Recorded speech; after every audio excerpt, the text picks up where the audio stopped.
Hello boys and girls, it's Aunty Mimmi here. Today we've a fun book from the Mr. Men collection and it's called Mr. Small. Sounds fun, doesn't it? If you've not already subscribed to the channel, please do so now. Then sit back, get comfortable and let's begin. Mr. Small was very small, probably the smallest person you've ever seen in your whole life. Or perhaps the smallest person you've never seen in your whole life. Because he was so small, you probably wouldn't see him anyway. Mr. Small was about as big as a pin, which isn't very big at all. So perhaps we should say that Mr. Small was as small as a pin. Mr. Small lived in a small house underneath a daisy at the bottom of Mr. Robinson's garden. It was a very nice house, although very tiny, and it suited Mr. Small very well indeed. He liked living there. Now, this story is all about the time Mr. Small decided to get a job.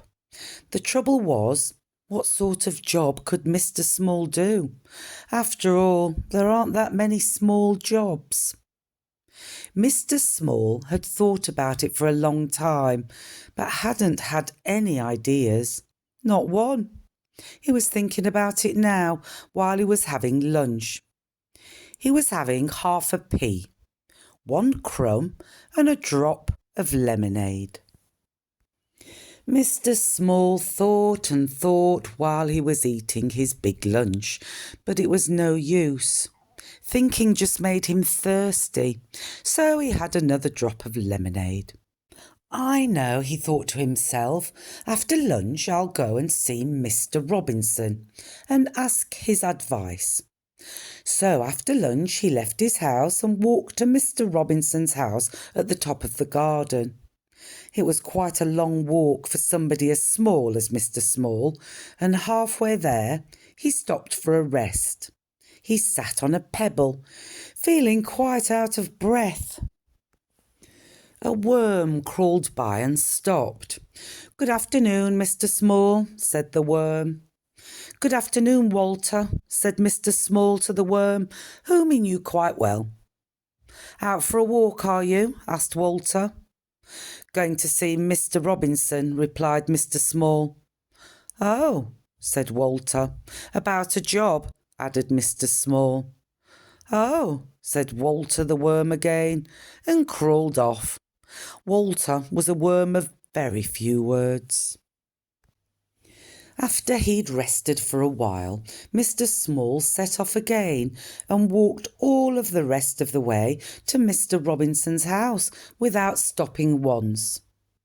When he got there, he climbed up the steps to Mr. Robinson's back door. He knocked at the door. Nobody heard him. He knocked again at the door. Nobody heard him. The trouble was, you see, that if you're as small as Mr. Small, you don't have a very loud knock. Mr. Small looked up. There, high above his head, was a doorbell. "How can I ring the bell when I can't reach it?" thought Mr. Small to himself.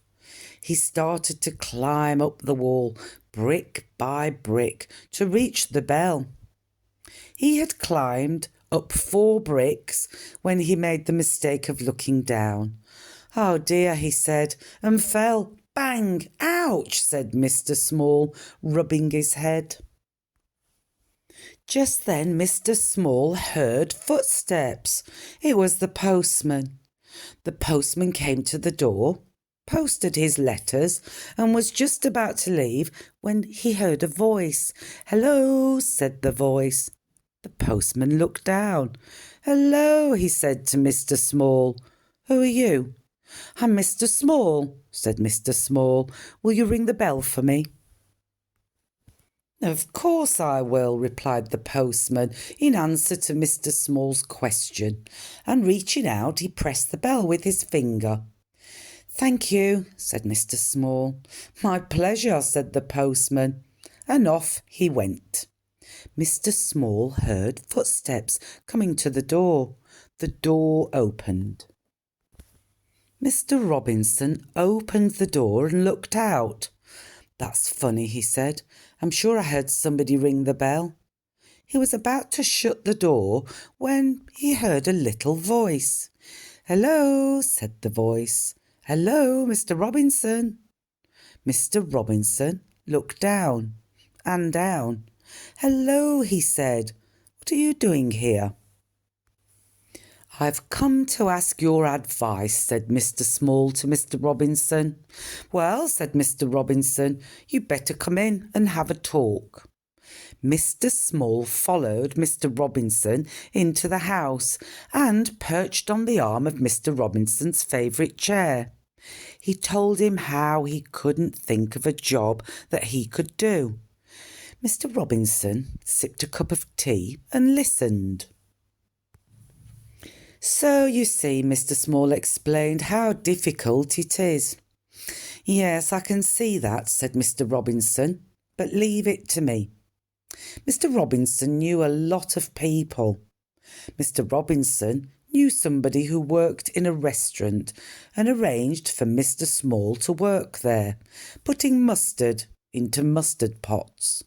But Mr. Small kept falling into the pots and getting covered in mustard, so he left that job.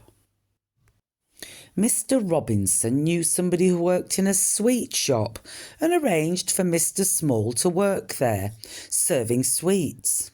But Mr. Small kept falling into the sweet jars, so he left that job. Mr. Robinson knew somebody who worked in a place where they made matches and arranged for Mr. Small to work there, packing matches into boxes. But Mr. Small kept getting shut in the boxes with the matches, so he left that job. Mr. Robinson knew somebody who worked on a farm and arranged for Mr. Small to work there, sorting out the brown eggs from the white eggs.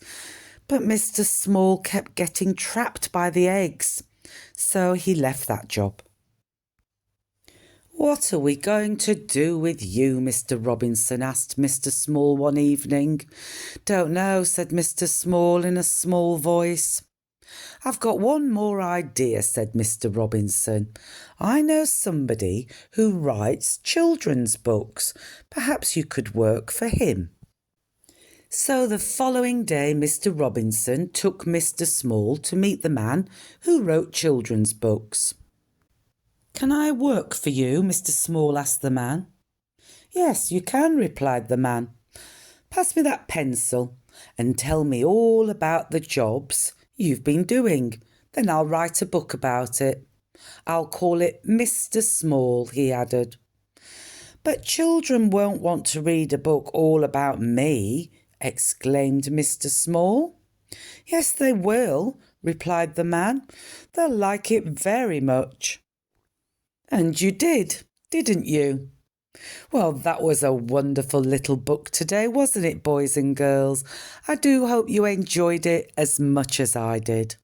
As always, I want you to be kind to one another, look after one another, and try and have some fun every single day. Until next time, bye-bye.